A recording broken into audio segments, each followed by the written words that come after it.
ഇന്ന് തുലാപ്പത്ത്. വീണ്ടുമൊരു തെയ്യക്കാലം കൂടി വരവായി. ഒരു തെയ്യക്കാലത്തിൻ്റെ അനുഷ്ഠാന വിശുദ്ധമായ ജീവിതത്തിലേക്ക് ഗ്രാമം ഉണർന്നെഴുന്നേൽക്കുന്നു. ഗ്രാമീണ സംസ്കൃതിയിൽ വിരിഞ്ഞ വർണ്ണമനോഹരമായ പൂങ്കുലകളാണ് പുരാവൃത്തങ്ങൾ.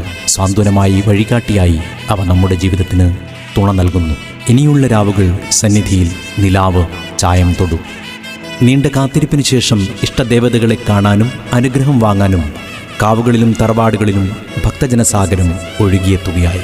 വടക്കേ മലബാറിലെ കാവുകളിലും അമ്പലങ്ങളിലും ഇനി അസുരവാദ്യങ്ങളുടെ അകമ്പടിയോടെ, കടും ചായങ്ങളോടെ, കാൽച്ചിലമ്പുകളുടെ കിലുക്കങ്ങളോടെ തെയ്യക്കോലങ്ങൾ പുറപ്പെടാറായി. തെയ്യം ഒരു ആചാരം മാത്രമല്ല, നൂറ്റാണ്ടുകളായി നിലനിൽക്കുന്ന ഒരു പാരമ്പര്യം കൂടിയാണ്. ഉജ്ജ്വലമായ നിറങ്ങൾ, അത്ഭുതകരമായ വേഷങ്ങൾ, വിറയലുണർത്തുന്ന പ്രകടനങ്ങൾ, ഭഗവതിയുടെ വിശുദ്ധ രൂപങ്ങളും ശൈവ വൈഷ്ണവ ചൈതന്യങ്ങളുമായി എത്രയെത്ര തെയ്യങ്ങൾ. അനിതര സാധാരണമായ വൈവിധ്യങ്ങളാണ് തെയ്യങ്ങളുടെ ജീവൻ. ഈ വൈവിധ്യങ്ങൾ തെയ്യപ്പറമ്പുകളെ ദൈവികമായ ലോകങ്ങളാക്കി മാറ്റുന്നു. അവിടെ ദേവന്മാർ വിണ്ണിൽ നിന്നും മണ്ണിലേക്ക് ഇറങ്ങിയെത്തും.